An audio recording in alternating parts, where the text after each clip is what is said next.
Welcome to Daily Wisdom, Walking the Path with the Buddha, a podcast shared by David Roylance. This podcast is dedicated to guiding you to completely eliminate the discontent mind and the suffering it causes by attaining enlightenment. Learn and practice the teachings of Gotama Buddha that will guide you to fully attain a peaceful, calm, serene, and content mind with joy. To support this podcast, visit patreon.com/support Buddha or visit buddhadailywisdom.com, where you will discover a full range of courses, retreats, and online learning resources to assist you on the path to enlightenment. Now, here's our teacher to share more.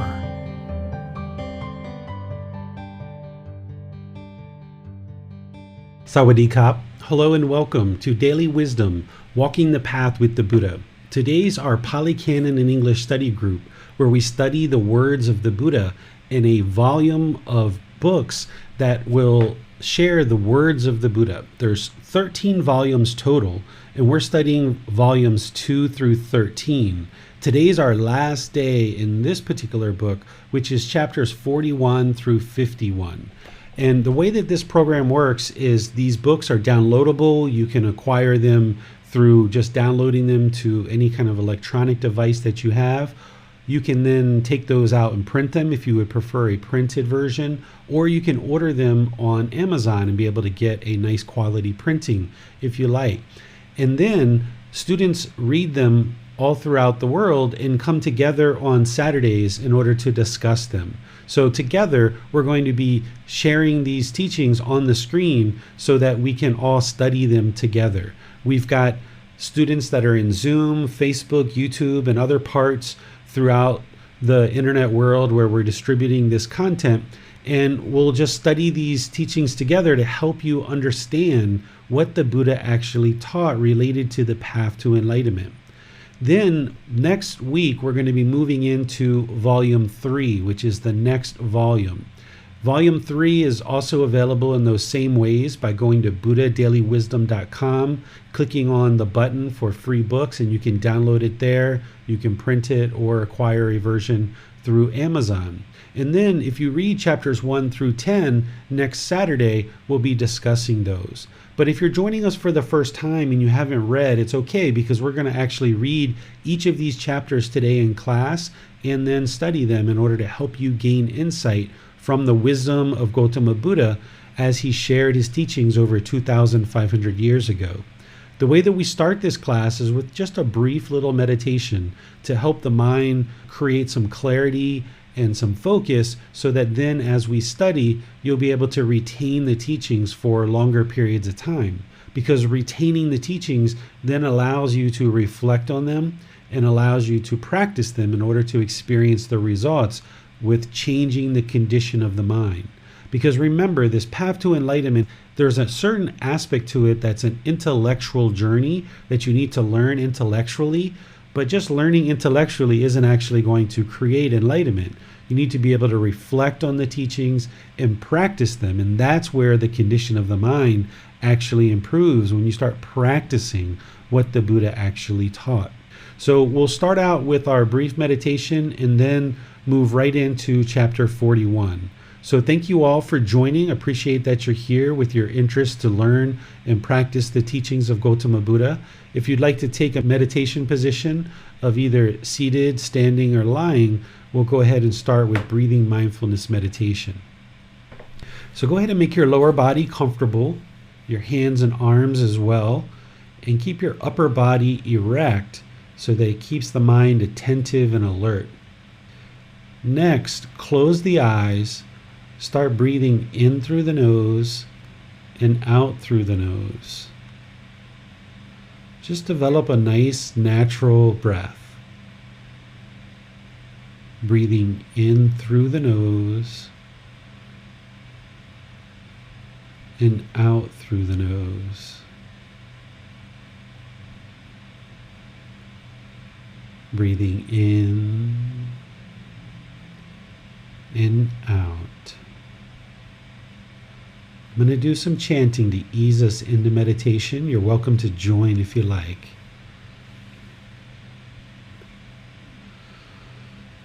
อะระหังสัมมาสัมพุทโธมหาเขวาพุทธังมหาเขวันหังอภิวาเทมิ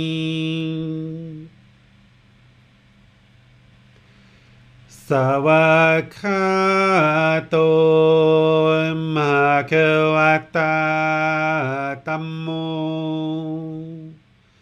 ธัมมังนามัสสามิ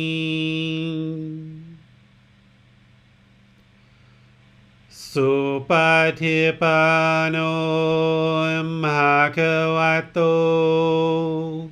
สาวกสังโฆสังฆังนามามินับโมตัสสะภะคะวะโตอะระหะโตสัมมาสัมพุทธัสสะนับโมตัสสะภะคะวะโตอะระหะโตสัมมาสัมพุทธัสสะนับโมตัสสะภะคะวะโตอะระหะโตสัมมาสัมพุทธัสสะอิติปิโสมหะเขวาอะระหังสัมมาสัมพุทโธวิชาจารณังสัมมุโนสัคขะโตโรกาวิโตอนุเตโรภูริสาธัมมาสติสัตตาตวามนุสนังพุทโธภควาติ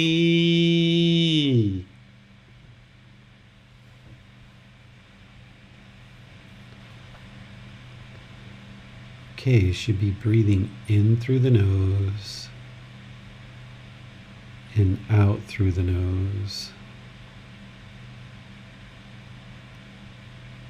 As you're breathing in, focus the mind on the breath, the sound of the breath, or the sensation of air moving over the skin into the nose. This is the present moment. Focus the mind there. Breathing in and out.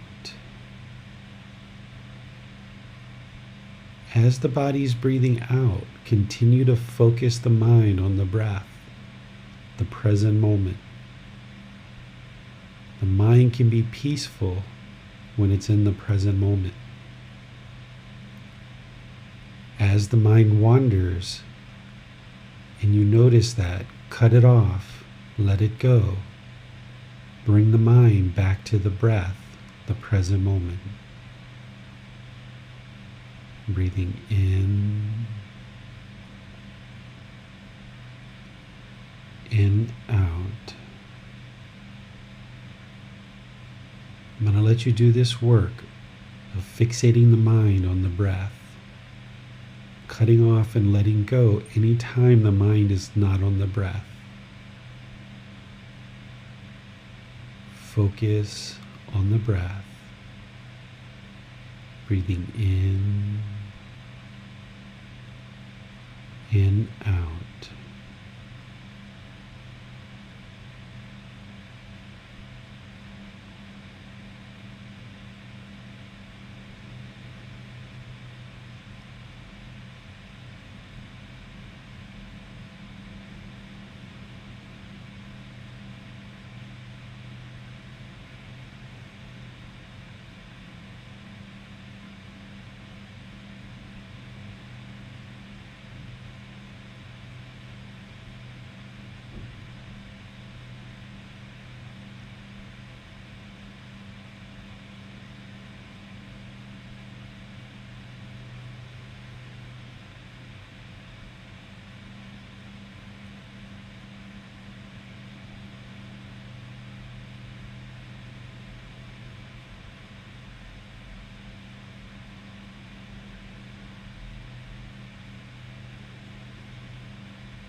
อะระหังสัมมาสัมพุทโธภะคะวา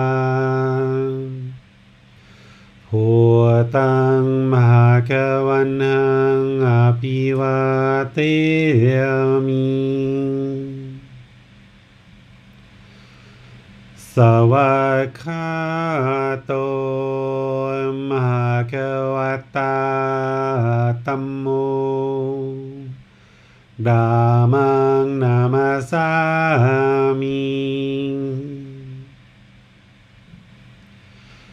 สุปฏิปันโนภะคะวะโตสาวกสังโฆสังฆังนามามิ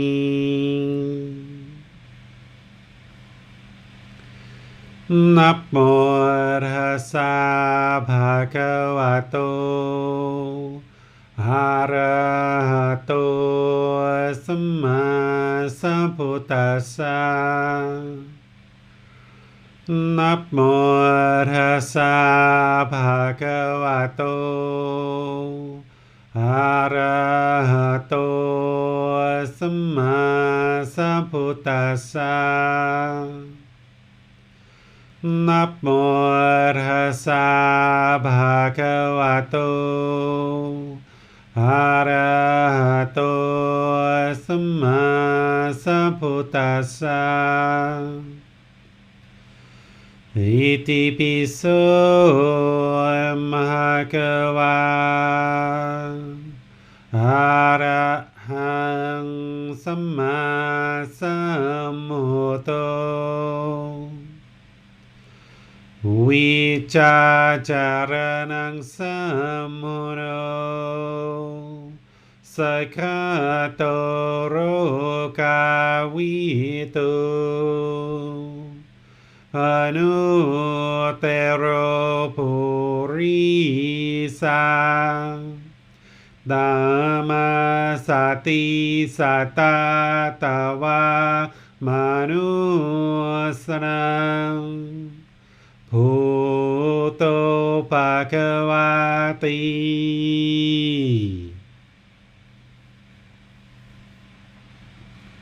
Okay, just a short little meditation just to kind of help the mind a little bit here in our class. The way that we do our classes here is people who are in Zoom can volunteer to read a particular chapter in the book, starting today with chapter 41, going all the way through to the end of the book. And then after the student reads, then I'll teach the chapter, and then any questions that you guys have, we can discuss them at that time. So the way that you would ask questions is in Facebook, YouTube, or Zoom. You can put your question into the comment section. Our moderators, Nick and Bassam, will see that and make sure your question gets asked during the class. Or if you're in Zoom, you have the added ability to raise your hand electronically and ask any questions or follow-up questions directly. So let's go ahead and get started with our first chapter. Who's our first volunteer, Bassam? Hello, teacher. She's Holly for chapter 41. Oh, okay, perfect. So Holly from Alabama is going to be reading chapter 41 for us. Thank you, Holly. You're welcome. Read chapter 41, Not Understanding and Not Penetrating the Four Noble Truths. Monks, it is because of not understanding and not penetrating the Four Noble Truths that you and I have roamed and wandered through this long course of the cycle of rebirth. What for? It is, monks, because of not understanding and not penetrating the noble truth of discontentedness that you and I have roamed and wandered through this long course of the cycle of rebirth. It is because of not understanding and not penetrating the noble truth of the cause of discontentedness that you and I have roamed and wandered through this long course of the cycle of rebirth. It is because of not understanding and not penetrating the noble truth of the elimination of discontentedness that you and I have roamed and wandered this long course of the cycle of rebirth. It is because of not understanding and not penetrating the noble truth of the way leading to the elimination of discontentedness that you and I have roamed and wandered through this long course of the cycle of rebirth. All right, perfect. So Here in this particular chapter, the Buddha is connecting the understanding of the Four Noble Truths to the cycle of rebirth. And as we understand, is the Four Noble Truths is the very beginning, very foundation of all of his other teachings, that learning and practicing the Four Noble Truths establishes what's called right view, that you understand through the Four Noble Truths that it's the mind's craving, desire, attachment that causes discontentedness. And the way to eliminate discontentedness in the mind is to eliminate the mind's craving, desire, attachment. And that's accomplished through the Eightfold Path, which is the way leading to the elimination of discontentedness, that fourth of the Four Noble Truths. So throughout this particular book, Volume 2, the Buddha has been helping us to see that it's the Four Noble Truths that is the real beginning of his teachings, and pointing to those and pointing to the Eightfold Path repeatedly over and over and over again. And then here he's connecting that because the mind doesn't understand that craving, desire, attachment is the cause of discontentedness, and then how to eliminate that. And the mind isn't enlightened because it hasn't completely eliminated discontentedness. That's why beings keep cycling through, keep roaming and wandering through this cycle of rebirth. In later chapters, he expands this further, but this is kind of like one of the places in this particular book where he really connects one of his very beginning teachings to the cycle of rebirth and continuous rebirth. And the goal would be to attain enlightenment through his teachings and then no longer experience rebirth in the cycle of rebirth any longer. Any questions on this chapter? Okay. Pretty beginning stuff that you guys probably already understood from the group learning program and from some of the other chapters that we've read. All right, so moving on to chapter 42. Miranda, teacher. The mind has attained the end of craving. Through the round of many births I roamed without reward, without rest, seeking the house builder. Painful is birth again and again. House builder, you're seen. You will not build the house again. All your rafters broken, the ridgepole dismantled, immersed in dismantling, the mind has attained to the end of craving. Okay, so here I would like to, thank you, Miranda. I would like to just point out the reference here. You guys have seen the different references for each individual chapter. Whenever you see DHP, this stands for Dhammapada. There's very few chapters in this whole book series that are from the Dhammapada. The Dhammapada is a scholarly work that was done about 1,000 to 1,200 years after the death of the Buddha, where scholars basically tried to summarize his teachings in kind of almost like a poetic verse nature. And that's why you see here this particular teaching is a little bit more poetic and kind of like a little bit more challenging to see what's the real takeaway here. So it's not considered, in my view, the actual words of the Buddha, although other people do consider them to be the words of the Buddha. These are summarization and almost kind of like a little bit of poetry in some cases. There's very, very few of these throughout this particular book series, but there's a few of them that are quite interesting, and that's why they show up here, where we will look at these. But people who are really deeply into the Pali Canon will typically just look at what's called the sutras or the discourses. The Dhammapada is part of the Pali Canon and what we refer to as the Pali Canon, but it's not the spoken discourses or the sutras from the Buddha. So here, what the scholars are summarizing the Buddha's words to be is talking about this cycle of rebirth, is going around, roaming around without reward, without rest, continuing to seek to build this house. The house is the physical body, seeking to build existence and create existence. And of course, painful is birth. Have you ever seen a baby that came out of its mom laughing and joking and so joyful to be here? No, babies come out crying, right? There's that attachment, that craving, desire, attachment to that cozy womb inside the mother. There's all that fluid, there's all that warmth. It's so comfortable in there. They don't have to do anything we just get fed, we don't even have to go out for our food. It gets brought in through the umbilical cord. Wow, like life couldn't be better inside the womb of our mom's stomach, right?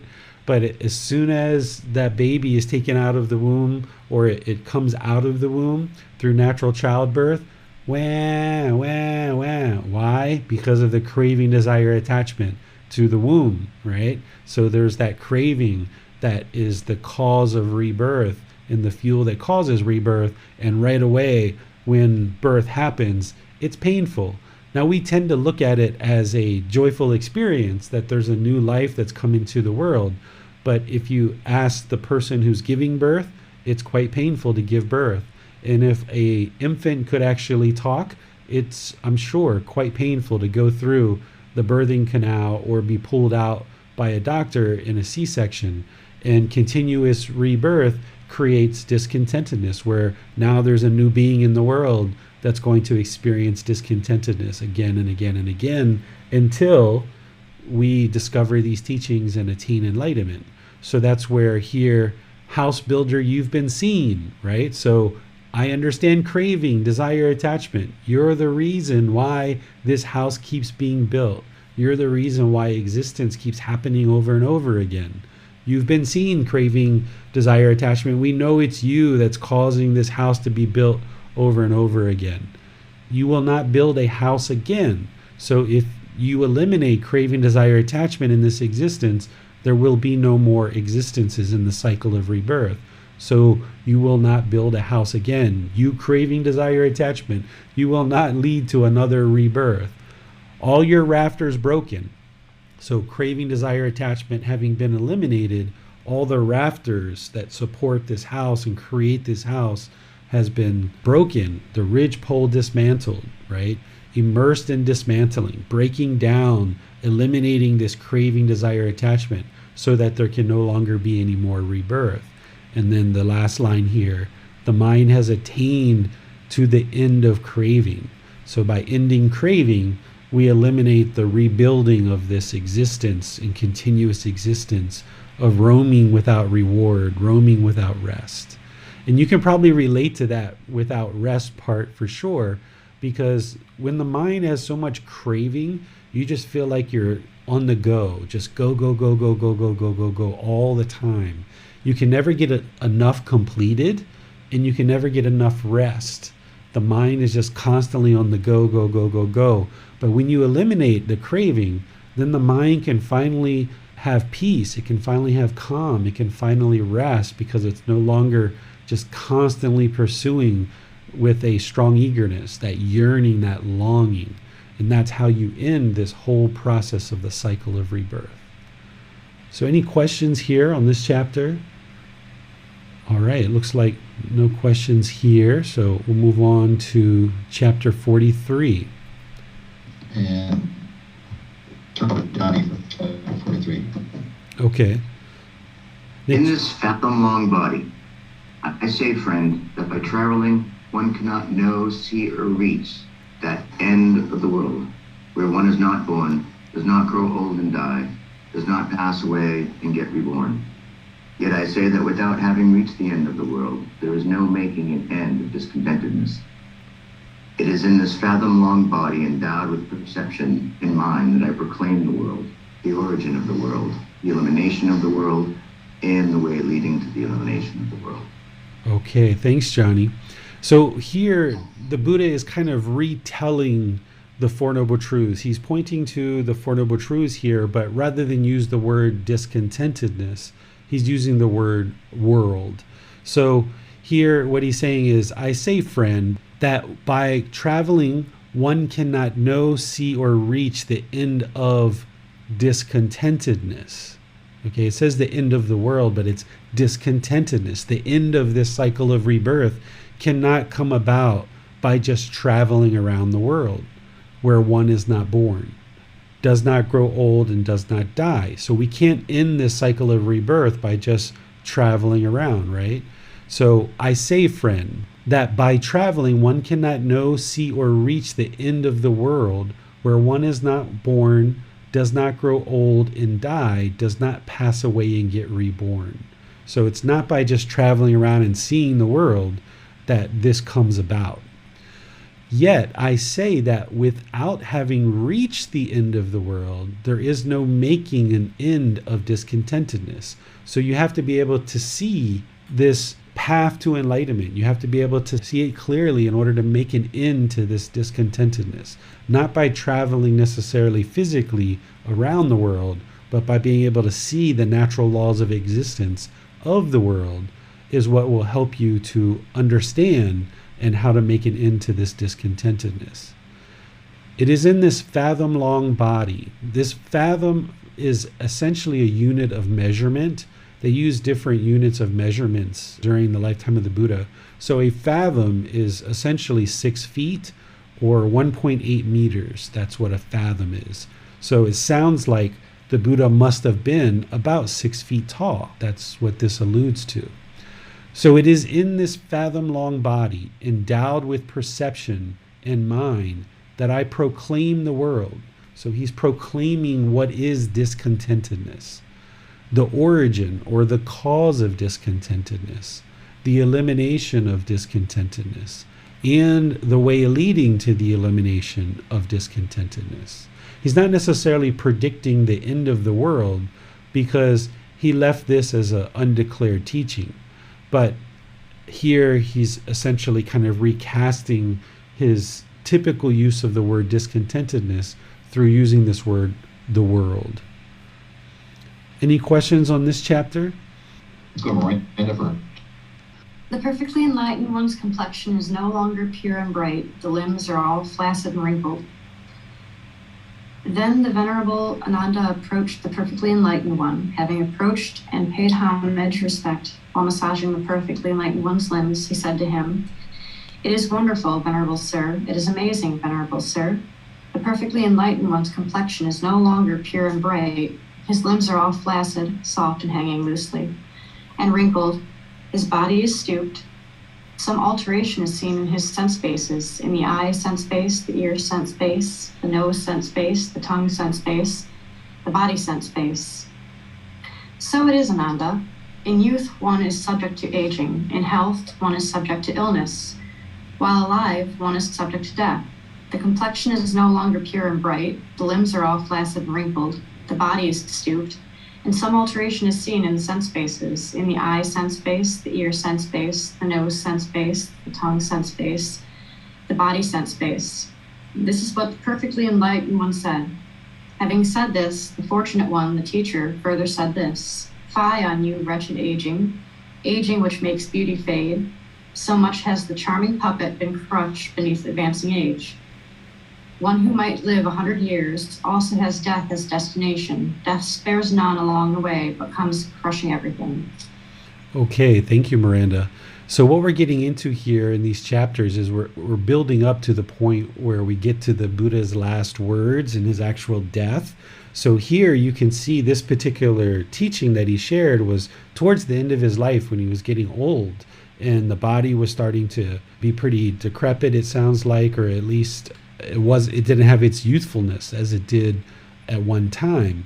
But what you notice here in this teaching is they talk about the sense bases, that there's a deterioration of the sense bases, right?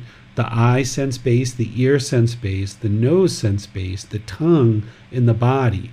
But notice that there's no mention of any deterioration of the mind. That's that sixth sense base. So for an enlightened being, as they age, having done all the work earlier in their life, the Buddha having attained enlightenment at age 35, the mind was crisp and sharp and had this wisdom even as he aged and neared death. But the eyes are going to be blurry and not see as much or as crisp and clear as they do younger in life. The ears aren't going to be able to hear as well. The nose won't smell as well. The tongue won't taste as well. The sensations of the body touching physical objects won't be as sensitive. So these are things that you can understand from this particular teaching, that a person who attains enlightenment is going to maintain that crispness and sharpness of their mind even in old age. We tend to think that a deterioration of the mind is kind of commonplace for someone who gets old. And it is, if the mind is still polluted, if the mind hasn't attained enlightenment. But for someone who's attained enlightenment, you see that's not the case. The Buddha still taught very crisp and very clear all the way towards the end of his life. And then he goes on further here, he's essentially talking about impermanence, how one who is young is subject to aging, one who is in health is subject to illness, while alive one is subject to death. So all of this is pointing to impermanence, which is one of his core and standard teachings. And then he goes into a bit of poetry himself, his own words. There's certain times where the Buddha actually did kind of speak a little bit in poetic terms, even when he spoke himself. And here, this is where he says, fie on you, wretched aging which makes beauty fade. So much has the charming puppet been crushed beneath advancing age, right? So all this youthfulness is gone. One who might live 100 years, so even someone who lives really long also has death as their destination. They're still going to die. Every single being that is alive today is going to die at some point. That's the universal truth of impermanence. Death spares none along the way, but comes crushing everything. Right? So it gets very clear there. The Buddha doesn't really insert any kind of erroneous words. He just makes it very, very clear what he's teaching there. Any questions on this particular chapter? All right, so let's go to the next one, which is chapter 45, the Tathagata's final passing, which is essentially leading up, like I said, to his death. Okay, teacher. I'm going to attempt to read this. Hopefully the connectivity is okay. Okay. And then Boston will take over vocalizing Zoom. But let me give this an attempt and we'll see how it goes. Sounds good. The Tathagata, the final passing. Monks, for this reason, those matters which I have discovered and proclaimed should be thoroughly learned by you, practiced, developed, and cultivated, so that this holy life may endure for a long time, that it may be for the benefit and peacefulness of the multitude, out of compassion for the world, for the benefit and peacefulness of heavenly beings and humans. And what matters? They are the four foundations of monks, the four efforts, the four bases of mental power, the five spiritual faculties, the five mental powers, the seven factors of enlightenment, the Noble Eightfold Path.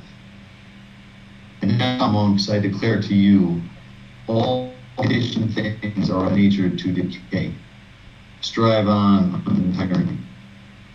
The Tathagata's final passing will not be long delayed. 3 months from now, the Tathagata will take his final nirvana. Right by in years, my lifespan's to determine. Now I go from you, having made myself my refuge. Monks, be untiring, mindful, disciplined, guarding your minds with well-collected thought. He who tirelessly keeps to the guidance and teachings, leaving birth behind, will put an end to sorrow and despair. Okay, we got most of that, Nick. So here, this is a discourse or a teaching that the Buddha delivered 3 months prior to his death. So he knew 3 months prior to his death when he was going to actually die. And he was letting people know. Because if you can imagine, there would have been countless people who were enlightened during his lifetime and nearing his death. But there were surely people who were studying that were not yet enlightened. And there were, I'm sure, people who were attached to the Buddha himself.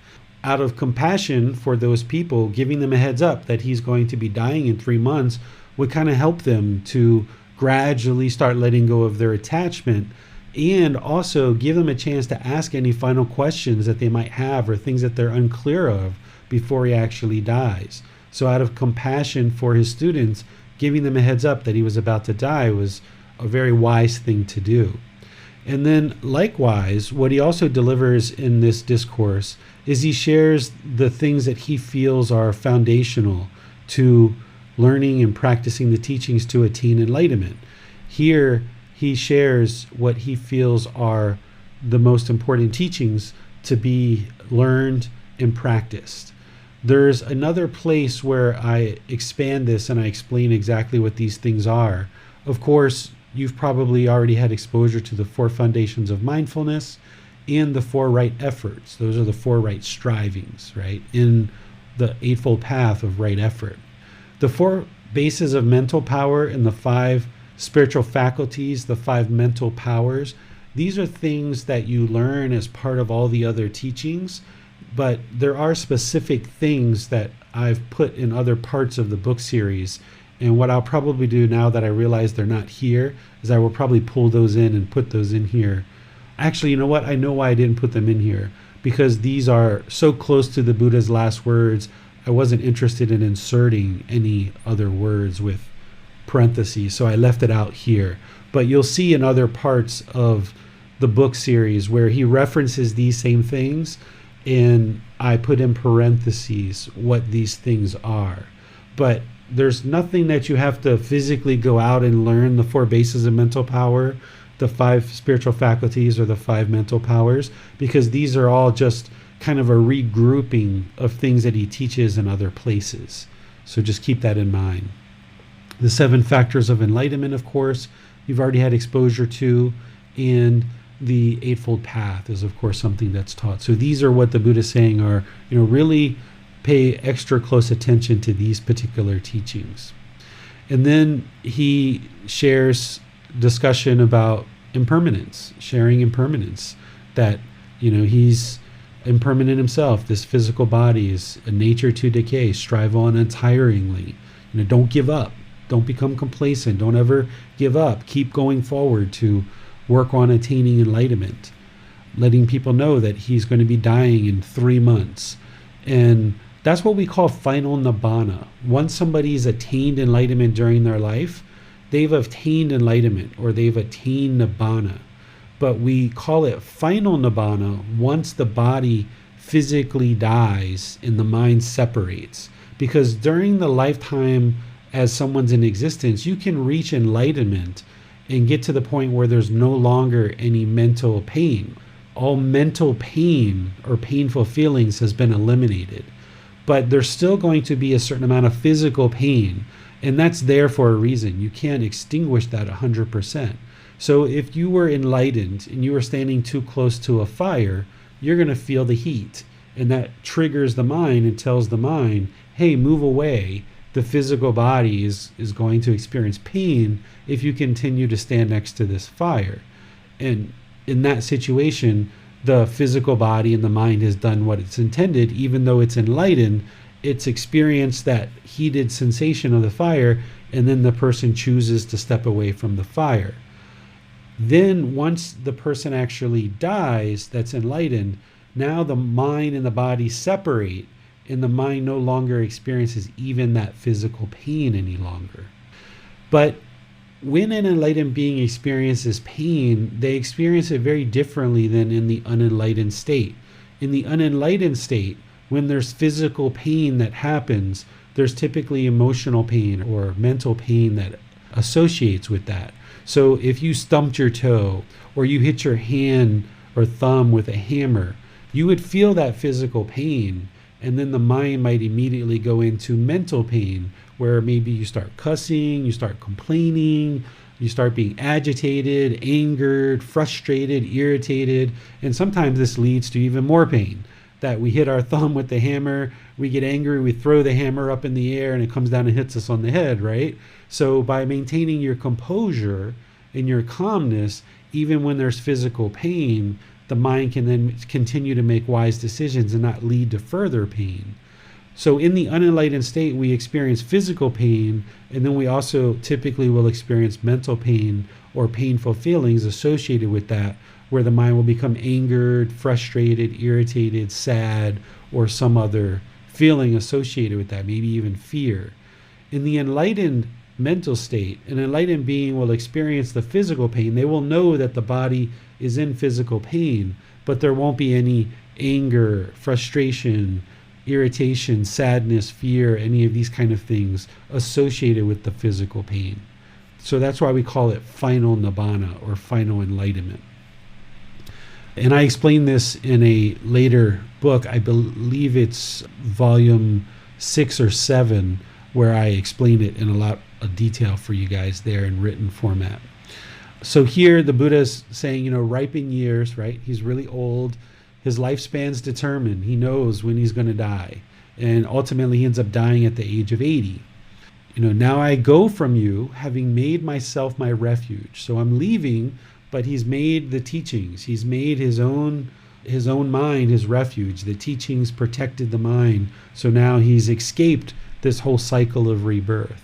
So he explains to the monks and encourages them, be untiring, continue, don't be complacent, be mindful, awareness of mind, be disciplined, really be determined, dedicated, diligent, guard your minds with collected thought, with wisdom, with mental discipline, protecting and guarding those doorways to discontentedness. He who is tireless, so he who never gives up, keeps to the guidance of the teachings, will leave birth behind, right? Will put an end to sorrow and despair. So by ending discontentedness, you will no longer be born again. So by attaining enlightenment, there will be no more existences in the cycle of rebirth. In this particular reference here, DN 16, this captures the whole sequence of events prior to the Buddha's death. So anytime you see any teachings around the time of the death of the Buddha, it will typically be referenced to DN 16, where you can actually go look at all the teachings right around the time of his death. Any questions on this one? No questions for this one, teacher. Okay. Chapter 46. One who sees the teachings sees me. Enough, Vakili. Why do you want to see this foul body? One who sees the teachings sees me. One who sees me sees the teachings. For in seeing the teachings, Vakali, one sees me, and in seeing me, one sees the teachings. Monks, even if a monk taking hold of my outer robe, were to follow right behind me, placing his feet in my footsteps, yet if he were to be craving for sensual pleasure, strong in his passions, evil in mind, corrupt in his decision-making, his mindfulness muddled, unalert, uncentered, his mind scattered, and his sense bases uncontrolled, then he would be far from me, and I am from him. Why is that? Because he doesn't see the teachings. Not seeing the teachings, he does not see me. But even if a monk were to live 100 leagues away, yet if he were to have no craving for sensual objects, were not strong in his passions, not evil in mind, uncorrupt in his decision-making, his mindfulness established, alert, centered, his mind at singleness, and his sense bases well restrained, then he would be near to me, and I to him. Why is that? Because he sees the teachings. Seeing the teachings, he sees me. Okay, thank you, Basam. So here, the way that I understand this particular teaching was delivered is that once the Buddha alerted people that he would be dying in 3 months, there was a particular individual who was crying and upset, and I imagine there was others as well, and they were really attached to the Buddha and kind of almost pleading with him not to die. But of course, he can't control that. So this is where the Buddha says, why do you want to see this foul body? Why do you need this body? Essentially, he's delivered for 45 years. He delivered all these teachings, and there's all these enlightened beings. Why do you need the physical body? Because you have the teachings, and that's what you need. You don't need to hold on to your teacher, to the physical body of your teacher. So one who sees the teaching sees me. So if somebody learns the teachings deeply and they understand the teachings, because the Buddha taught the natural laws of existence, you will see the Buddha everywhere around you. So every time impermanence happens, like Nick having an internet connection that's a little bit spotty, there's the Buddha, right? Not Nick, but there's his teaching. So, one who sees the teaching sees me. Or if you observe craving causing discontentedness in the mind, and you know that anger that arose in the mind is because of craving, if you understand the teachings of the Buddha, you understand the teachings. There you see the Buddha. Or you practice loving kindness and compassion, and you see how that produces wholesome outcomes for you. You see the Buddha. Or you see somebody else practicing generosity, and that makes you feel joyful, and you see the joy through practicing generosity. You see the Buddha. Or you start practicing right speech, and you see your relationships improve because of practicing right speech. You see the Buddha, because you see the teachings, right? So for someone who deeply understands the teachings, you're going to see the Buddha everywhere around you as these teachings work to improve the condition of the mind and the condition of your life more and more. And one who sees me sees the teachings. So this is basically like he's living the example of the teachings. He practices what he preaches. He's a living, breathing, walking example of his teachings. He doesn't teach right speech and then practice wrong speech. He doesn't teach generosity and then practice selfishness. He doesn't teach loving kindness and then he's got hate and anger in his mind, right? Those are opposites, and there's many of those things that we could come up with. What he says is, one who sees me sees the teachings. So if you see him, if you see a Buddha in the flesh, they're a living, walking, breathing example of their teachings. That's one who sees me sees the teachings. So then he goes on and kind of illuminates that more, right? He goes through some of his teachings a little bit more close. If he says, if someone were practicing in this way, where they were craving sensual pleasures, strong in their passions, evil in mind, corrupt in decision making, mindfulness muddled, so their mind is muddled, unalert, uncentered, scattered, their sense bases are uncontrolled, meaning they're craving through their senses, then he would be far from me, because that person doesn't understand the teachings and they're not really practicing them, right? But somebody who has the opposite of that, someone who is not craving sensual objects, who's not strong in their passions, who's not evil in mind, who's uncorrupt in their decision makings, who's has mindfulness well established, alert, centered, singleness of mind, and his sense bases are well restrained, then this person is close to the Buddha because they deeply understand the teachings and they're practicing them. So that's what this one is discussing. So the more you learn his teachings, you will see him everywhere, and that's why you don't need to believe that this man existed. The more that you learn his teachings and see the truth in his teachings everywhere around you, you will know for sure that he lived. And you don't have to believe that he existed. As the mind eliminates more and more discontentedness and you get to enlightenment, you'll know for sure, this man lived for sure. There's no belief here whatsoever. So that's chapter 46. What questions do you guys have on this chapter? I don't see any questions for this one, teacher. Okay, so let's move on to chapter 47. Yes, this one goes to Holly. One who resides in the teachings. Here, a monk learns the teachings, the discourses, mixed prose and verse, explanations, verses, inspired spoken phrases, quotations, birth stories, amazing accounts, and question and answer. But he does not pass the day solely in learning the teachings. He does not neglect seclusion, but devotes himself to internal serenity of mind. It is in this way that a monk is one who resides in the teachings. Thus, monk, I have taught the one absorbed in learning, the one absorbed in communication, the one absorbed in recitation, the one absorbed in thought, and the one who resides in the teachings.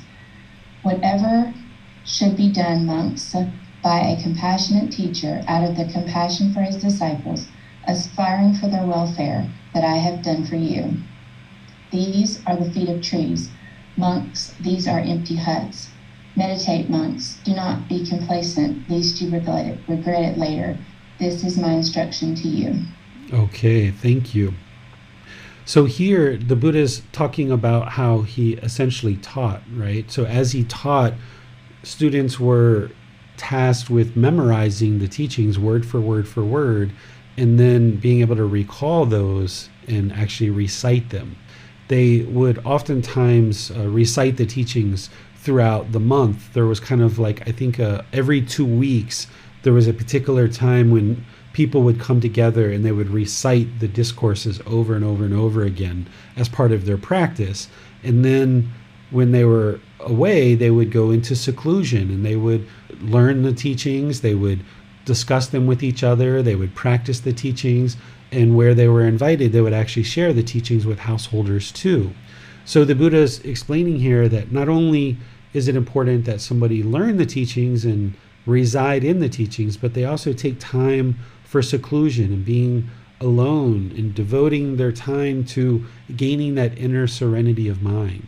One of the things that we tend to do in life today, because we have our life filled with so many electronic devices, so many activities, so many hobbies, so many things like shopping and activities, we tend to fill our day with all kinds of stuff. We don't actually set aside time to just be alone. And that's really important for a mind that's on the way to enlightenment and practicing towards enlightenment, is that you spend time alone so that you can think and you can contemplate not only the teachings, but things that are going on in your life, so that you can arrive to really wise decisions that are going to make a real difference in your life. So to be able to reside in the teachings, the Buddha is saying, not only should you learn the teachings themselves, but you should also spend some time alone, devoting time to this inner serenity and kind of thinking through or reflecting on the teachings as well. So that's where he also says here, I have taught the one absorbed in learning. So this is one person absorbed in learning. I've taught one absorbed in communication, kind of sharing the teachings and communicating them. One absorbed in recitation, reciting the teachings over and over and over again. The one absorbed in thought, who's just constantly thinking over and over and over and over.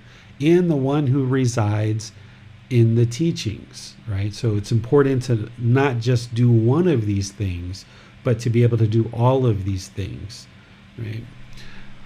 And then here, this sentence shows us why the Buddha actually taught, is that what should be done, monks, by a compassionate teacher out of compassion for his disciples, aspiring for their welfare, that I have done for you, right? So he had this concern for the misfortune of others. So oftentimes when a teacher teaches and when they do things, a student doesn't always know why the teacher is doing what they're doing, but a teacher who's reached enlightenment and is sharing the teachings with others, they're only doing so out of the benefit for others because they've already attained enlightenment. There's no benefit that's coming to them through way of sharing the teachings. They're just making themselves available for others. But oftentimes students don't necessarily understand why a teacher does what they do, but they're always operating through compassion. So let me give you an example. If I've been instructing a certain student and they've been coming to me for a lot of guidance, and it's been many months that they've been learning, and over the course of those months, I'm noticing that they're starting to become complacent and they're maybe kind of relying on me for input. And they're just always asking questions without having first done the thought of investigating the resources like books or classes, or they haven't done the reflection or they haven't practiced. It's just a barrage of question after question. Now, I think all questions are wonderful, but there's certain times where there's observation where someone might just be tossing out questions without having really put thought behind the questions that they are asking. Well, in that situation, rather than a teacher just continuing to give the answer and give the answer and give the answer and continue to do the work for the student. Instead, what a teacher might do is direct the student to the book, or direct the student to the podcast or the YouTube video or some other resource, because they know that over the 6-month period of time that they've been working with that student, the student has become complacent. One of the aspects of teaching is to know the mind of your students. And where a teacher observes that a student is maybe not practicing that enlightenment factor of investigation, a teacher might start getting to the point where they stop answering a question for a student and then direct them to the resource, because they're looking to help that student to start practicing the enlightenment factor of investigation. And the student might be confused, like, why isn't this teacher giving me the answer to the question? I'm asking the question, just give me the answer, give me the answer, give me the answer. But what the teacher is doing is trying to support and encourage and motivate the student to stand on their own 2 feet and practice the enlightenment factor of investigation, as well as in practice the enlightenment factor of energy, where they're motivated and encouraged to actually dig into the resources. Because if they're just relying on their teacher to just give the answer all the time, then they're not doing the work. And if they're not doing the work, they're not going to get to enlightenment. So I imagine during the lifetime of the Buddha that there were certain questions the students might have had, like, why isn't the teacher answering my question? Why is he just telling me to go think about it? Or why is he suggesting to me to go meditate? Why don't he just give me the answer? So here I think the Buddha makes it very clear that he aspired for the welfare of all of his students, and he had compassion for all of them. And everything that he did, every word that he uttered, every action that he took was all about helping the students out of compassion for them and a concern for their welfare. And that's why he did the things that he did. And then, of course, here at the end, he encourages and motivates us to continue to meditate and not be complacent, and continue to move forward in our practice through meditation.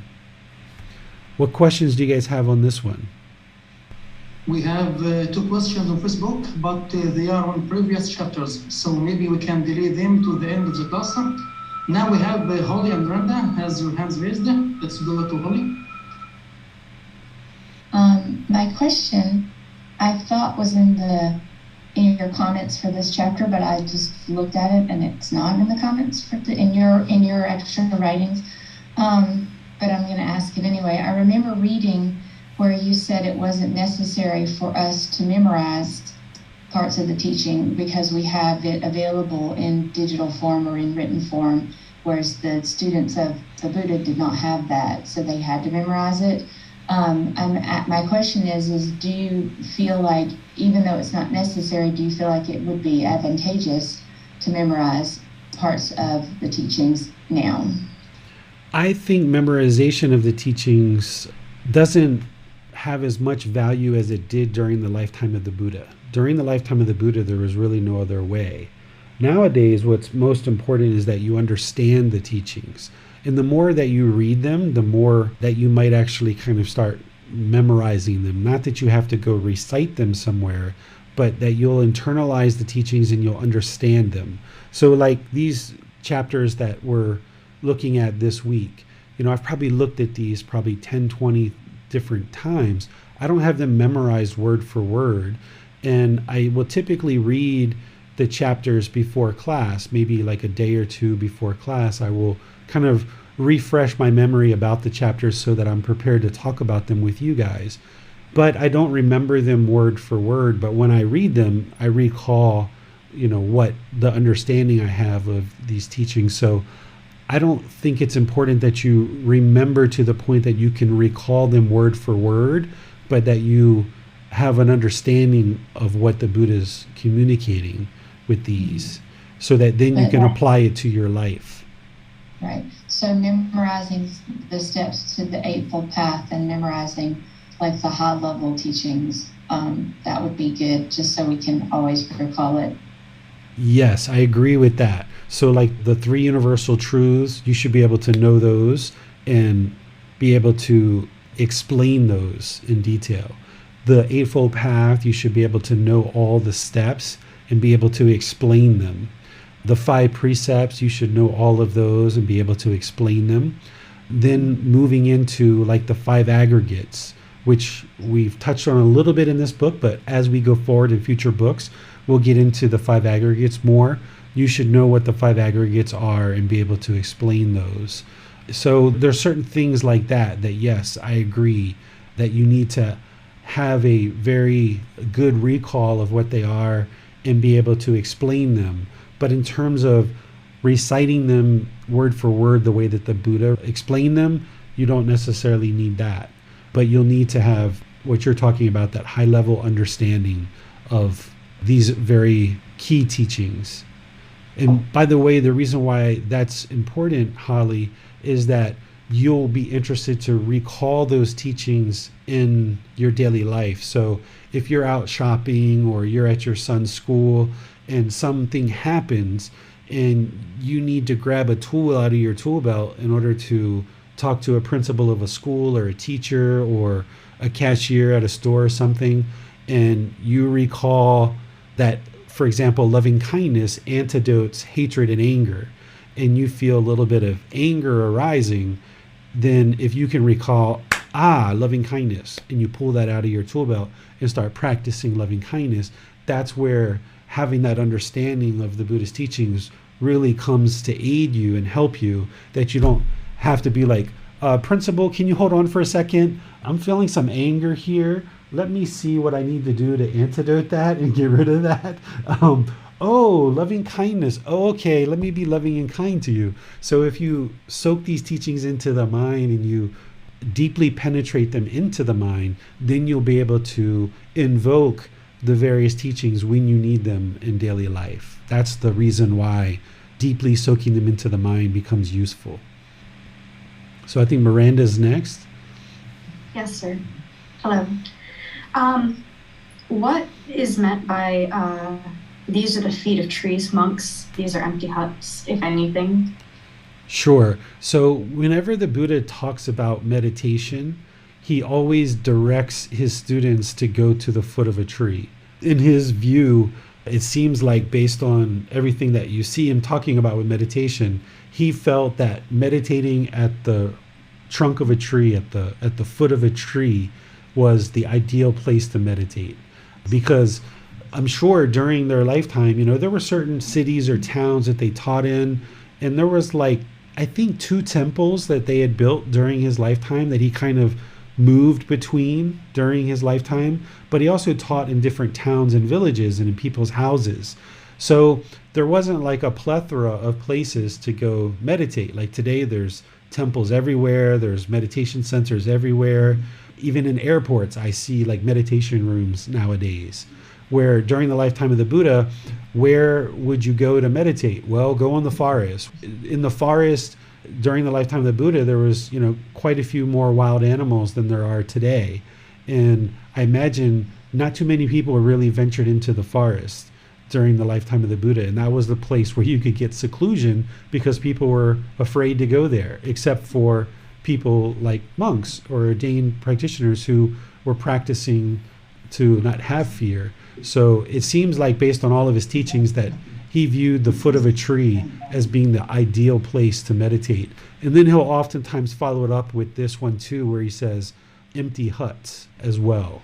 So, in today's time, we call these gutis, where at a particular temple, they'll sometimes off in the distance or in the forest around the temple, they'll have these little bamboo huts, or they'll have these little mosquito nets that are just enough to kind of go underneath of them, and you can meditate there.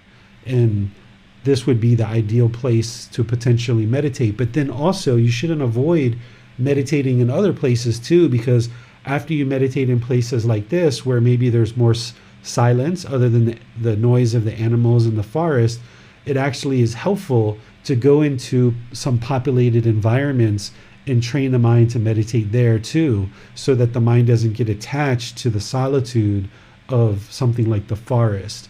So what I always suggest is that you kind of build up your practice for a couple of months in one particular place that the mind feels comfortable meditating in. And then once you've kind of got your practice established, kind of move the mind around into different locations in order to train it to not be attached to this one place to meditate. Yes. Okay, sir. Thank you. You're welcome. Well, the next volunteer is Nick for chapter 48. Okay, teacher, is it all right if I try? Yeah, go for it. Okay, last time? Yeah, it broke up. All right, thank you. But we'll see what we can get.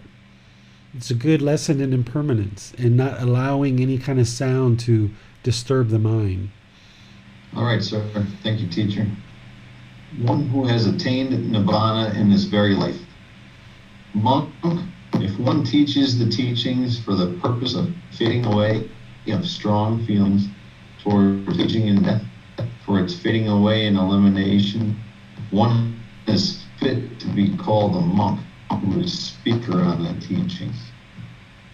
If one wants the purpose of fading away of strong feelings towards aging and death, for its fading away and elimination, one is fit to be called a monk who is practicing accordance with the teachings. If through fading away of strong feelings towards aging and death, through its fading away and elimination, one is liberated by non-clinging, one is fit to be called a monk who has attained nibbana in this very life.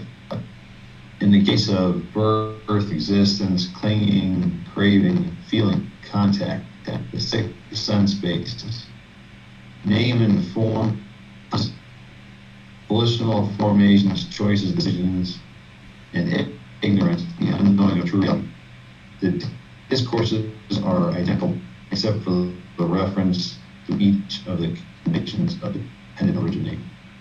Certain question I always forget, independent origination. I asked you before, and I always forget what name and form translates to. Yeah, so name and form, this is part of dependent origination, and this essentially relates to the physical form of the body.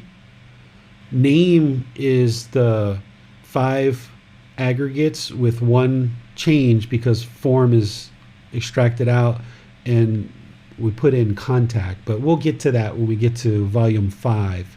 Or if you have access to volume 5, Nick, you can look there for what is name and form. The Buddha explains it in chapter 14 of volume 5 really clearly what is name and form.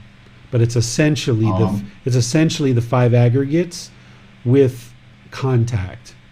Okay, it actually makes more sense now that I've actually been through the course. Remember it now. Name is 5 aggregates and the forms of life. I got it. Makes more sense now. I'll retain it. Yeah, but look in chapter 14, volume 5. You'll see it there. All right, so the Buddha is talking about here, one who's attained enlightenment, and he's talking about fading away of strong feelings towards aging and death, right? So if a mind understands the universal truth of impermanence, then you wouldn't have strong feelings towards aging and death. Sometimes when we see hairs that are gray, we want to immediately pull the hair, or we want to dye the hair because the mind's not comfortable with aging. Or if you see a wrinkle on the skin, the mind's not comfortable with that, right? Because the mind's not comfortable with aging. There's even a whole discipline now of plastic surgery to try to kind of revert some of the effects of aging that we have on the physical body. And the Buddha is saying here, for one who understands these teachings, they won't have strong feelings towards aging, and they won't have strong feelings towards death either, because they'll understand death and they won't fear death.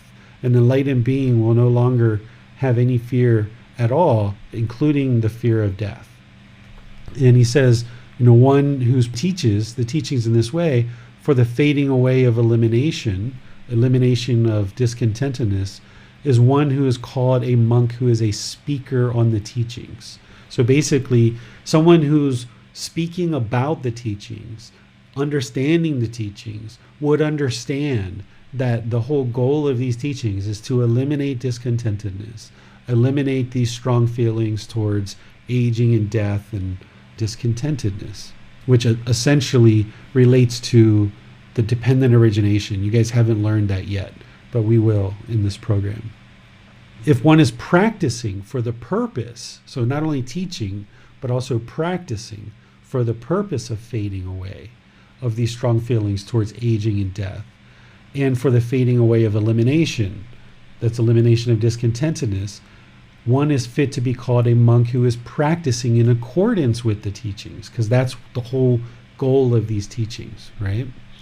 And then through fading away of strong feelings towards aging and death, through its fading away and elimination, one is liberated.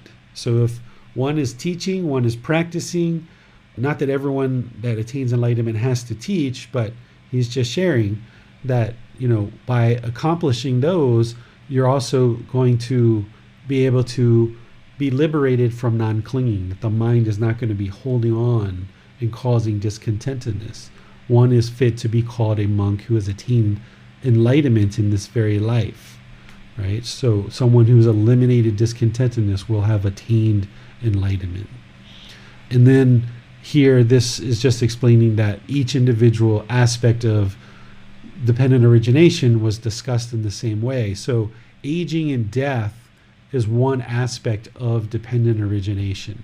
Dependent origination is 12 things that the Buddha discusses that leads from ignorance or unknowing of true reality all the way down to essentially birth, aging and death, and discontentedness. And there's all these series of steps that one condition leads to the next. So it's ignorance or unknowing of true reality that leads to what we call volitional formations or choices and decisions.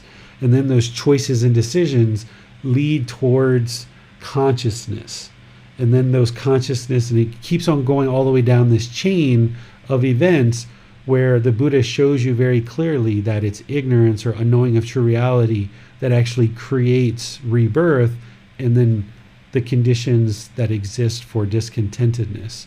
So the goal of his teachings is to eliminate each individual condition of dependent origination, with the number one condition being ignorance or unknowing of true reality. By eliminating that, you unravel and unwind all the other conditions that ultimately lead to birth and that ultimately lead to discontentedness. But you'll see that more clearly when we get to volume 5. Questions on this chapter? No questions for the second teacher. All right, so it looks like we're on chapter 49. Yes, let's go to Ali. 3 urgent tasks. Monk, there are these 3 urgent tasks of a farmer. What 3? First, the farmer swiftly yet thoroughly plowed the field and swiftly yet thoroughly harrowed it. Next, he swiftly sowed seeds, and then he swiftly irrigated and drained the field. These are the 3 urgent tasks of a farmer. This farmer has no psychic potency or spiritual might by which he could connect. Let my crops start growing today. Let them mature tomorrow. Let them bear grain the day after tomorrow. But with the change of season, there comes a time when the crop grow, mature, and bear grain. So too, monk, these 3 urgent tasks of the monk. What 3? The undertaking of the training in the higher virtuous behavior, moral conduct, the undertaking of the trainer in the higher mind, mental discipline, and the undertaking of trainer in the higher wisdom. These are the 3 urgent tasks of a monk. This monk has no psychic potency of spiritual might by which could command. Let my mind be liberated from the taint by non-clinging today or tomorrow or the day after tomorrow.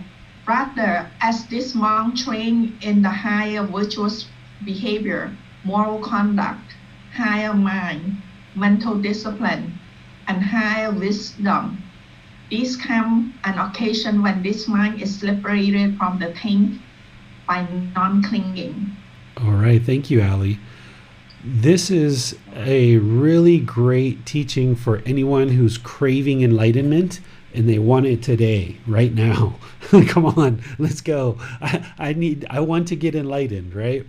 The Buddha is using this analogy of the farmer, and during his lifetime, he would have made analogies based on what the people understood. And during his lifetime, a lot of the people who studied with him understood farming because that's what was going on during that lifetime. So these three tasks that a farmer is going to perform is plow the field and harrow it. Harrowing it is like creating those lines down the middle of a field where ultimately the seeds get planted. So they're going to kind of plow the field and kind of formulate the earth into these nice rows, right? Then he's going to plant the seeds, or she's going to plant the seeds, and then they're going to irrigate it or water it and then drain the field. Those are the three things that a farmer is going to do. But yet the farmer doesn't have the ability, they don't have the psychic potency or the spiritual might to say, let my crops grow today, let them mature tomorrow, and let them bear grain the day after tomorrow, basically creating results right away. Even though they have the ability to prepare the fields, plant the fields, and water them, they can't produce something right away, right? But with the change of seasons, so over time, there comes a time when the crops grow, mature, and bear grain. So it takes time to develop the field and have it to bear fruit or bear results. Likewise, the Buddha is explaining that as a practitioner on this path, there's three tasks. Training in this higher virtuous behavior, which is the moral conduct. That's the three steps of the Eightfold Path: right speech, right action, and right livelihood.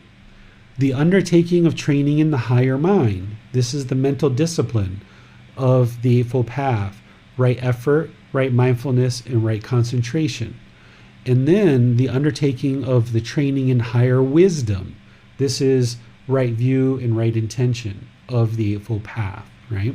So these are the three urgent tasks of a student who's looking to attain enlightenment, is training in the Eightfold Path, right? Wisdom, moral conduct, and mental discipline.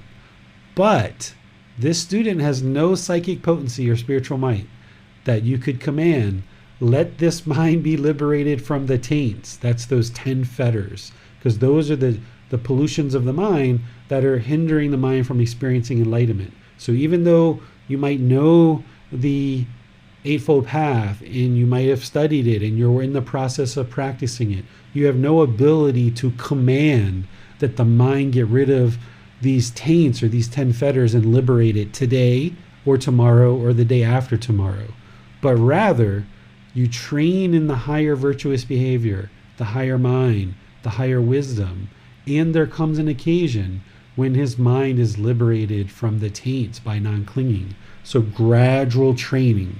And the Buddha talks about gradual training and progress at other points in his teachings with a lot of clarity. Here he's alluding to it, but there's other places where he just says it outright, that it's gradual training, gradual practice that leads to gradual progress. But here he's using a story and helping them see, like, you can't grow your crops in an instant, so why would you be able to attain enlightenment in an instant? It takes time, right?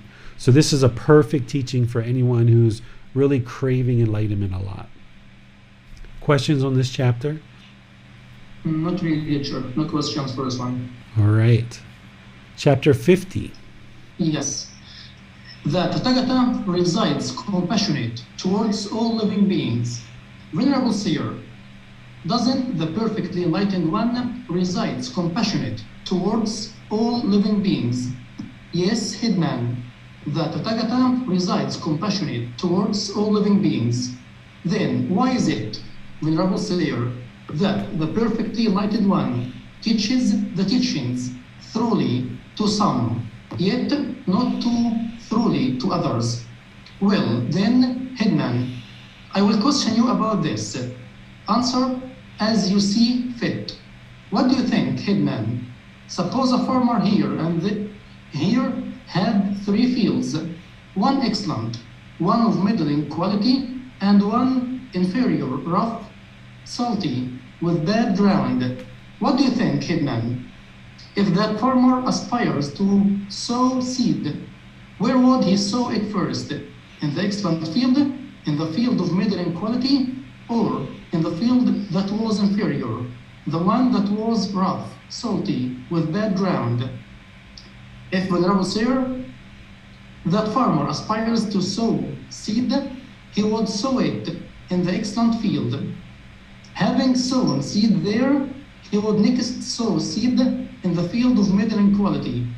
Having sown seed there, he might or might not sow seed in the field that was inferior, the one that was rough, salty, with bad ground. For what reason? Because at least it can be used as fodder for the cattle. Hidman, just like the field that is excellent, are the male and female ordained practitioners to me. I teach them the teachings that are good in the beginning, good in the middle, and good in the end. With the right meaning and phrasing, I reveal the holy life that is perfectly complete and pure. For what reason? Because they reside with me as their island, with me as their shelter, with me as their protector, with me as their refuge. Then, Headman, just like the field of middling quality are the male and female household practitioners to me. To them, I teach the teachings that are good in the beginning, good in the middle, and good in the end. With the right meaning and phrasing, I reveal the holy life that is perfectly complete and pure. For what reason? Because they reside with me as their island, as their shelter, with me as their protector, with me as their refuge. Then, Headman, just like that field that is inferior, rough, salty, with bad ground, are the ascetics, Brahmins, and wanderers of other communities to me. Yet to them too I teach the teachings that are good in the beginning, good in the middle, and good in the end. With the right meaning and phrasing, I reveal the holy life that is perfectly complete and pure. For what reason? Because if they understand even a single sentence, that will lead to their welfare and peacefulness for a long time. Okay, thank you, Basam. So here we have another farming analogy where the Buddha uses these three different qualities of fields to talk about how he teaches the different groups of people. All these groups of people, the ordained practitioners, the household practitioners, and the ascetics and Brahmin from other communities, he taught similarly with the same teachings that are good in the beginning, good in the middle, and good in the end. This basically means that he delivers the right wording and phrasing and maintains his energy and the delivery of his teachings all the way through his discourses with each individual group. But he does see a certain uniqueness about the quality of the student between these three groups.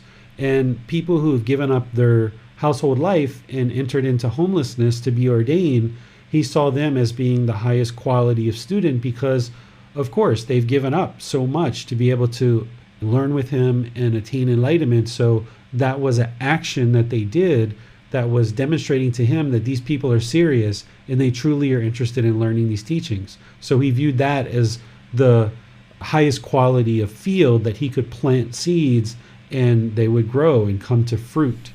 Then when he talked about the household practitioners, he talked about the household practitioners as being the middling quality. Because if you can think about household life during the lifetime of the Buddha, it was much more complex than we might give them credit for. Today, think about how busy your life is. Well, if you can imagine household life during the lifetime of the Buddha, I would say that they're actually a lot busier than what we are today. If we're hungry, we go down to the store, we get some food, and we eat. If people during his lifetime were hungry, they had to do all this planning, they had to do this plowing, this sowing of seeds, this irrigation, this pulling of weeds.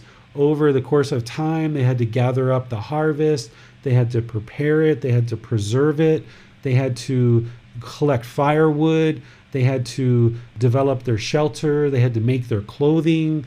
There was a lot of things that they had to do just to sustain their life. Where for us, 2,500 years later, a lot of that has already been worked out. We just go to a particular job, for example, work, make money, and then all the supplies we need to live life, all we have to do is purchase them. Those things didn't exist during the lifetime of the Buddha in the quantities that we have today. So household practitioners didn't have the time and the available access to be able to dedicate to practicing the teachings in the same way that an ordained practitioner would during the lifetime of the Buddha. Nowadays, with the evolution of how we conduct our society, practitioners have the ability to carve out of their day a lot more time than what people during the lifetime of the Buddha would have been able to. So I would say, while during the lifetime of the Buddha, household practitioners did attain enlightenment, it wasn't as frequent as an ordained practitioner.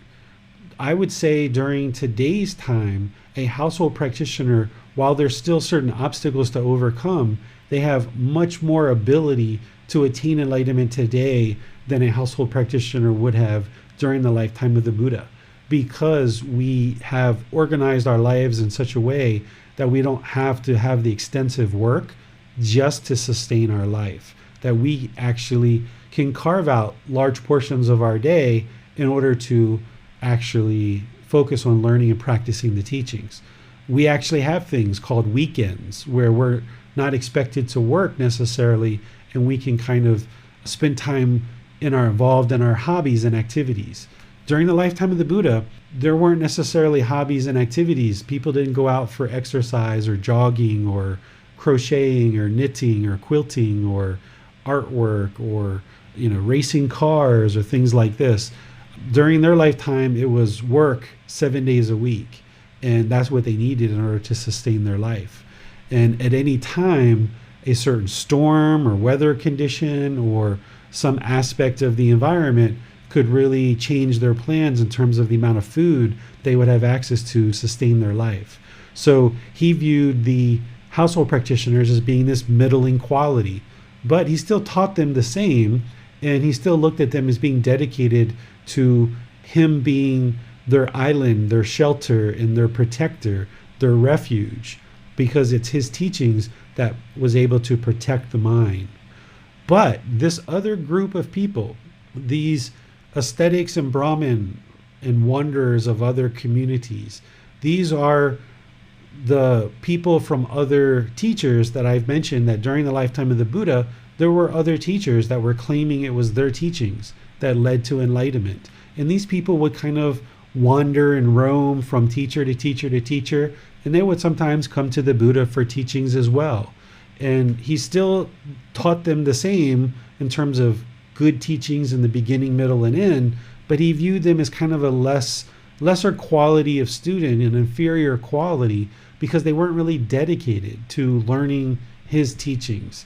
And in order to help a student to attain enlightenment, as I mentioned, someone like a Buddha or an enlightened being who's teaching, they're not receiving any benefits from the actual teaching themselves. They've already attained enlightenment. They're just making themselves available to others.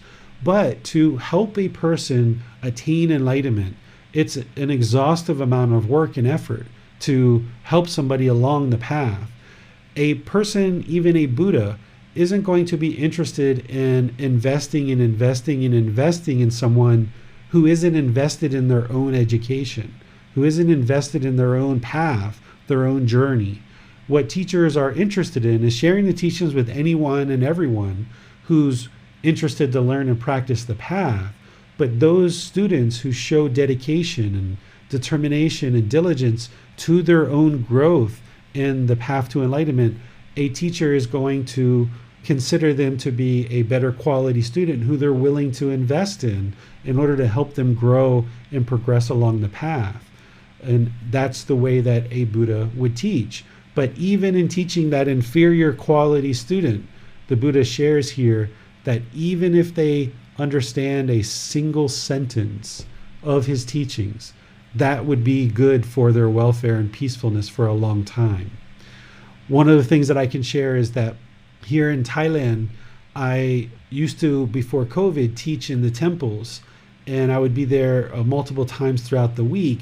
And there would be certain students who would come there 3, 4, 5 times a week to learn with me continuously over and over and over again. But then there would be tourists who were just kind of in and out and kind of, roaming about the city and kind of in and out. And in those situations, the students who are coming regularly and reading the books and asking really detailed questions, the teacher can see these students are really dedicated to learning. And as a teacher, you're going to put a lot of investment into that student to help them grow because they're showing motivation and encouragement along the path. These students who are coming in and out and maybe sitting down in the class for 20 minutes and then leaving, you're still going to, as a teacher, answer their questions very thoroughly and very detailed to help them. Because even if they understand a single sentence, it will be beneficial for their life. Even if all they hear is the word enlightenment or discontentedness or impermanence, and they get an understanding of that in that life and they get up and they leave for some reason, then that will help them in their life to even know that there's such a thing as enlightenment, or to know such a thing as the universal truth of impermanence. These things can actually help people. So this is kind of something from my life that I can share similar to what the Buddha experienced, that as a teacher, you're going to share teachings with anyone and everyone who is interested in learning. But it's those students who show the real interest in their own growth that a teacher is going to be willing to continue to invest and continue to help that student. So that's why he's referring to these 3 groups of people in this way. And one of the other things that I think that this teaching represents, which you can see very clearly, and you'll see it in other teachings as well, is that oftentimes when a person asks the Buddha a question, he will oftentimes ask them a question back first, because they actually have the wisdom that he's about to teach them, but they have it in terms of another topic. So here, this person is questioning the Buddha, the headman, which is a leader of a village or a town. He says, don't you reside compassionate towards all living beings? And the Buddha's like, sure, I reside compassionate towards all living beings. And then he says, well, why is it that you teach, some students one way and you teach other students another way? And then the Buddha says, well, let me ask you a question about this and answer it as you see fit. So he asked them about farming. And then once the headman replies to the Buddha about the farming, the answer that the Buddha gives about his teachings is exactly similar to what this person understands about farming. That way, the student doesn't have to believe the Buddha about what he's about to share, but the knowledge already resides there in the actual student asking the question. It's just related to another topic. So this is kind of a teaching method that teachers will often use, is rather than just give the student the answer, because the Buddha could have very easily done that. It's just given the answer. He instead asked the student a question, and then once they reply, then the Buddha connects his teachings to what the student already knows. And this is a way to help the student to more deeply understand the teachings rather than just give the answer. So you'll see this in different parts of the Buddha's career of teaching, where he'll ask a question of the person who's asking him a question in order to help them more deeply understand the teachings that he's about to deliver. Questions on this chapter? No question, teacher. Okay. So chapter 51, and I think I'm supposed to be reading this one, right, Bassam? Yeah, if you don't mind, teacher. Okay. So this is a longer chapter, and I'm not going to read the whole thing because it's repeating. There's some repeating things here. I'm going to kind of skip over some certain portions, but you'll see where I'm skipping, okay? Essentially, what this chapter is getting to is the Buddha is talking about how somebody who's learned the teachings in this life and dedicated their time, effort, energy, and resources to practicing those teachings, should they not attain enlightenment in this life and they need to be reborn, they're going to remember those teachings in their next life, and it's going to benefit them in their next life. So learning and practicing in this life, you have a good opportunity here to attain enlightenment, but should all of this work build up to the point where you actually don't attain enlightenment, your next rebirth is going to be in a better destination, and you'll still be able to recall the teachings that you learn in this life to benefit you in a future life. That's what he's essentially getting to here. 4 observable benefits for one who learned the teachings by ear. Monks, when one has learned the teachings by ear, recited them verbally, examined them with the mind, and penetrated them well by view, 4 benefits are observed. Now remember, this isn't all the benefits that are observed. These are just some of the benefits related to what the Buddha is about to teach. There's plenty of benefits, but this is just related to the specific thing that he's looking to teach, which is related to rebirth. What for? Here, a monk masters the teachings, discourses, mixed prose and verse, expositions, verses, inspired spoken phrases, quotations, birth stories, amazing accounts, and questions and answers. He has learned those teachings by ear, recited them verbally, examined them with the mind, and penetrated them well by view. He passes away muddled in mind and is reborn into a certain group of heavenly beings, right? So if he's muddled in mind, he's not yet enlightened, so he's going to be reborn. But this particular person's been reborn in the heavenly beings, which there's still an opportunity to attain enlightenment there as well. There, the happy ones recite passages of the teachings to him. The arising of his memory is sluggish, but then that being quickly reaches distinction.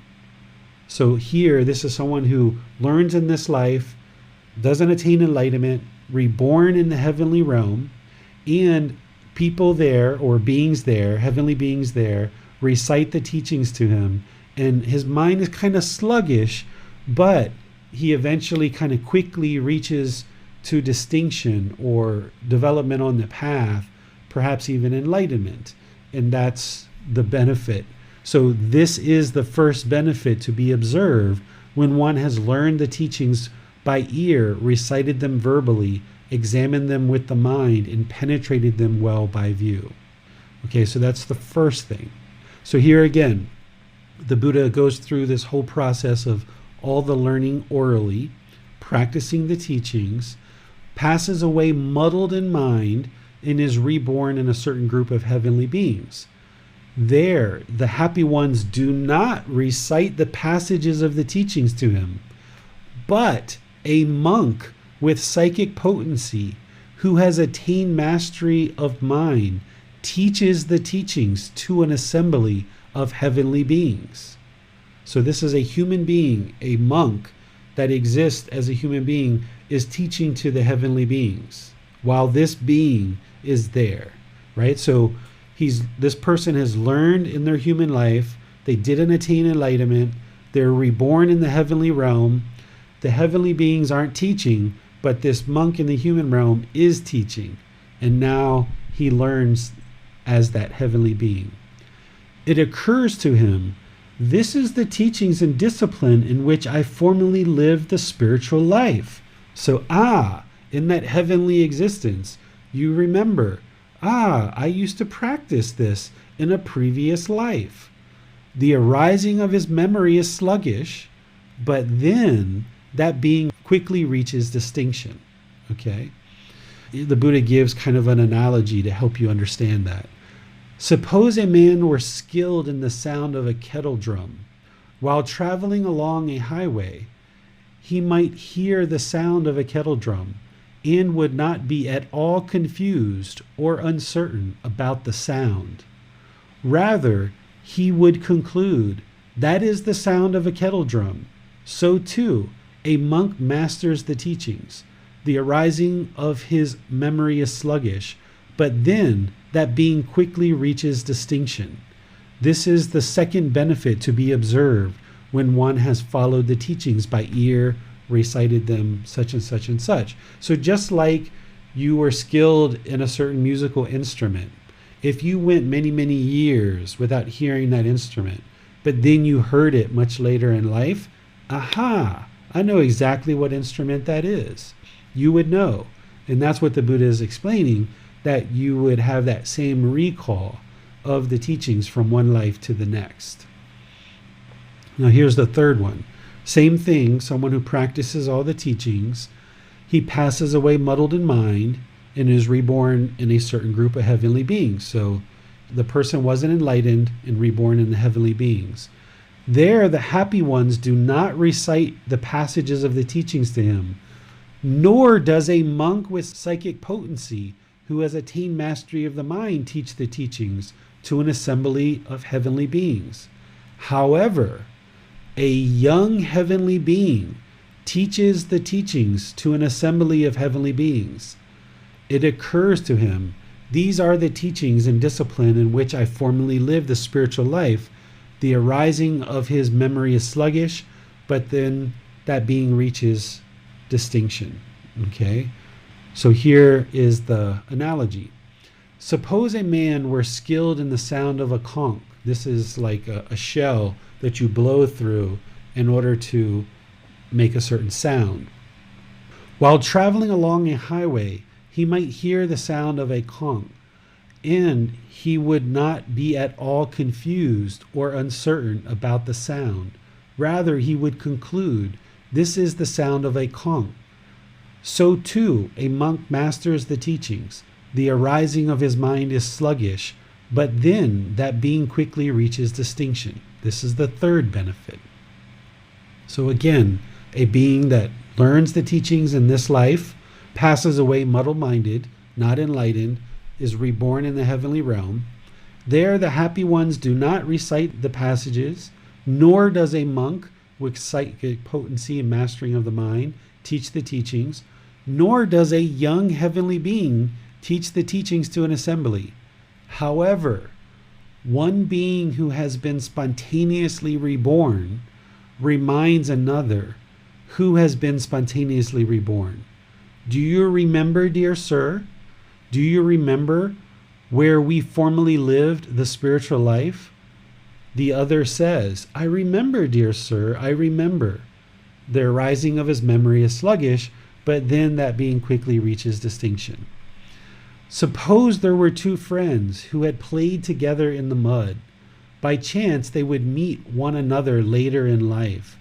Then one friend would say to the other, do you remember this friend? Do you remember that friend? And the other would say, I remember, friend, I remember. So too, a monk masters the teachings. The arising of his memory is sluggish, but then that being quickly reaches distinction. So that's the fourth benefit. So then the Buddha says, these are the four benefits to be observed when one has learned the teachings by ear, recited them verbally, examined them with mind, and penetrate them well by view. So all the individual details of each one of these passages aren't necessarily important for your practice. The overall message here is that all the work that you're doing in this life, it can lead to enlightenment. But if it shouldn't lead to enlightenment and there is rebirth, you're going to benefit from having learned them in this life. That's the real takeaway from here. But all these little individual uniquenesses with each individual passage, you don't have to remember those. Just understand that all the work that you're doing now is helping you in this life, and should you need to be reborn, it's going to help you in that life too. So questions on this chapter? Yes, teacher. Before going to Facebook questions, let's go to Nick first. Teacher, I have a question in a few parts. Could these beings be in the jhanas, or once return or non-returner? They're in the heavenly realm, so I was just wondering what stage they would be at. You can actually... oh, sorry. Yeah, if I could continue, I think the more I explain, I might tie some other things in together. Okay. The muddled in mind, I was wondering, I mean, these are the way this is reading, they're skilled. These practitioners are skilled. They've made significant progress, it looks like, on the path, but they're still muddled in mind. Does muddled in mind mean well, if you're not, like, they have a little bit of muddle, so is it just like a minute amount of muddleness? Muddled in mind, like when I read that, like a muddled mind person, I would think is not even on the path. You know, I don't know. Maybe I'm just reading that as a strong word. So I was looking for clarification on that. And the end of the sentences and the paragraphs, reaches distinction. Does that mean enlightenment? Okay, so I'll just take those in order. So in order to be reborn in the heavenly realm, there isn't just one way to do that, right? That would be permanence if there was. We tend to think, based on our previous traditions that we might have followed, that there's just one way to get to heaven and that's it. But that's not true. You can progress through learning the Eightfold Path, move into the jhanas, attain the third stage of enlightenment as a non-returner, and be reborn into heaven, and that being will attain enlightenment in the heavenly realm for sure. But other beings can attain a rebirth in the heavenly realm too. One that is in the jhanas can be reborn in heaven, but they're not necessarily going to attain enlightenment on that birth. They're going to then be reborn throughout other realms. It's very rare for beings in the heavenly realm to attain enlightenment. So a being who's in a jhana in this life, being reborn in the heavenly realm, they're most likely not going to attain enlightenment in that existence, and they're going to need to be reborn in order to experience future rebirths and get closer to enlightenment. And because they're in the heavenly realm, they're not going to necessarily be reborn right back into the human realm. They might go from heaven down to afflicted spirits, animal, or even hell. That's all possibilities. And even someone who's not in the jhanas can actually attain a rebirth in heaven as well. And once again, that being is most likely not going to attain enlightenment in their heavenly existence, and they're going to need to be reborn throughout these other realms in order to get the opportunity to ultimately attain enlightenment again. So there's more than one way to experience a heavenly rebirth. Okay, so that's the first one. The second one, muddled in mind. Muddled in mind means lacking comprehension or lacking concentration. Here, what the Buddha is talking about at the first part of each one of these phrases is he's talking about someone who's mastered the teachings in terms of being able to remember them and understand them, but it doesn't mean they're actually practicing them. This would be someone who has done a lot of intellectual learning, but hasn't necessarily improved the condition of the mind through the actual practice.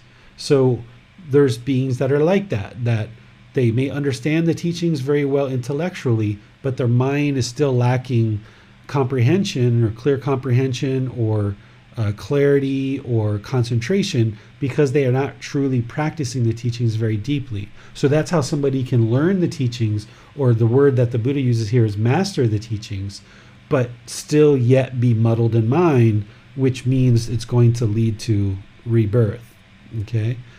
And then the third question you had is about reaching distinction. So this, I feel, is probably someone who reaches enlightenment. But if he meant that, I don't know why he wouldn't have just said that.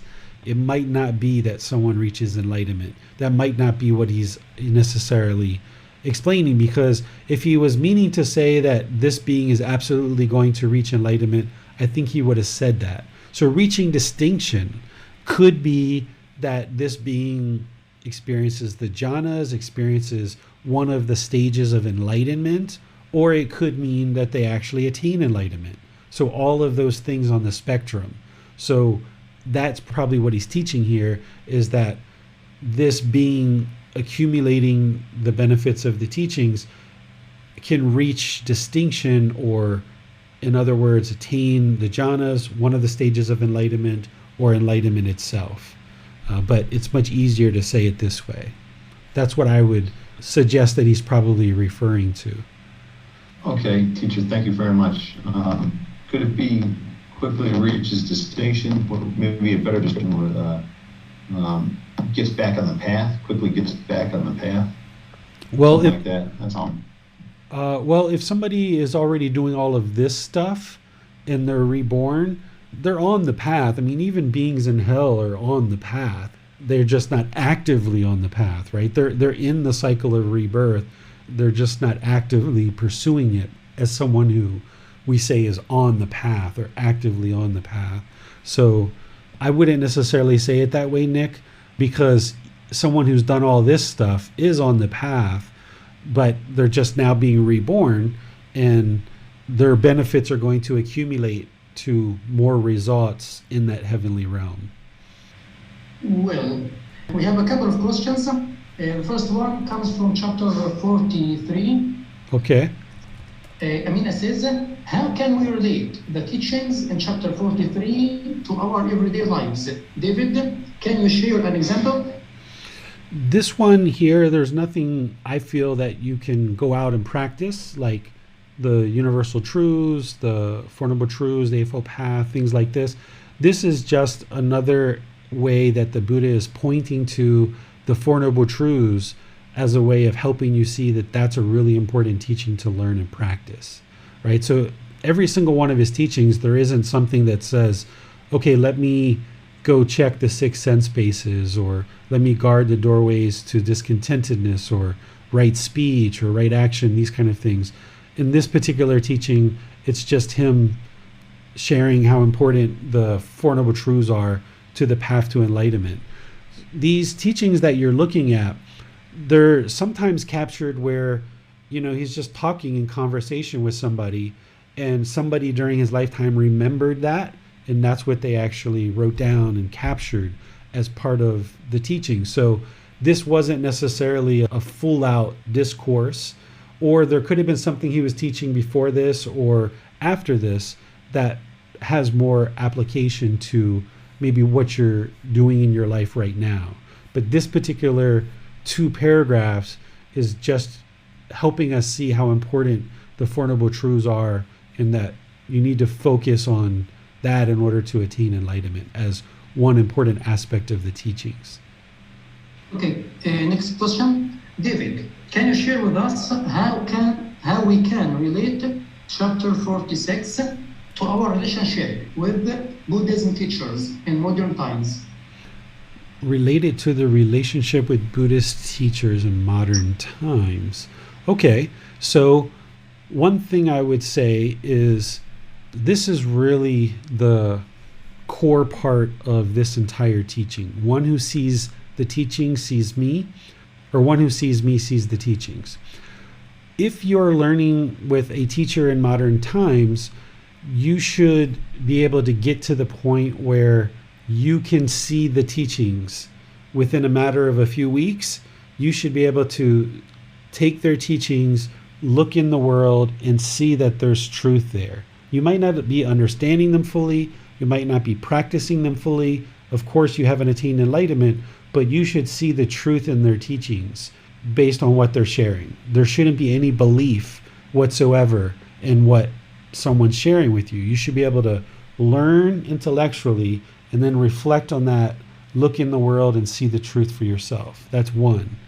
The second thing is that one who sees me sees the teachings. Any teacher that you learn with today, you should be seeing them practice the teachings. So if you're learning about right speech, but you're not seeing right speech being practiced by that person, that's something that you should consider in your decision to learn with that person. So anything that a teacher is teaching, you should see them practicing as well. So if they're teaching loving kindness, compassion, generosity, all these other teachings that are shared, you should see that as part of their life practice as well. That's really important, that you would like to see the qualities of enlightenment in the teacher that you're learning from, because they would have had to have attained something in order to have wisdom to be able to then share with you so that you can attain those same things.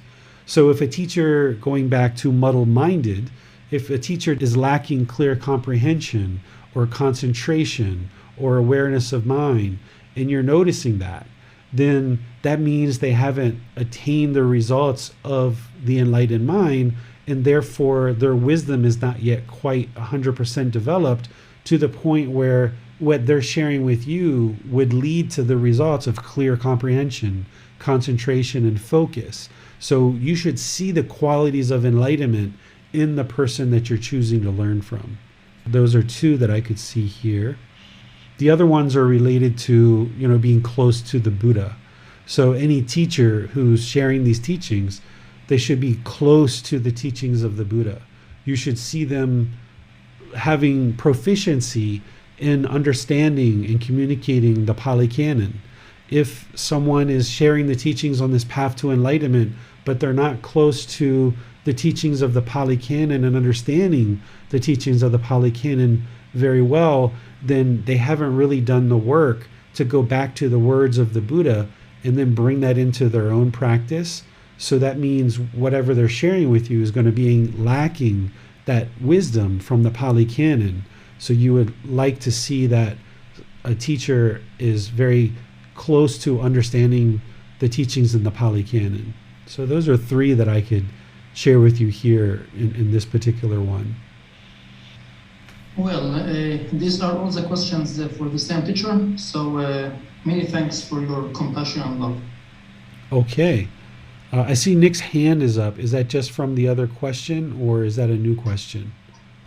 I think this is from the previous one, but now we have Ali has her hand raised. So let's go to Ali. Hi, teacher.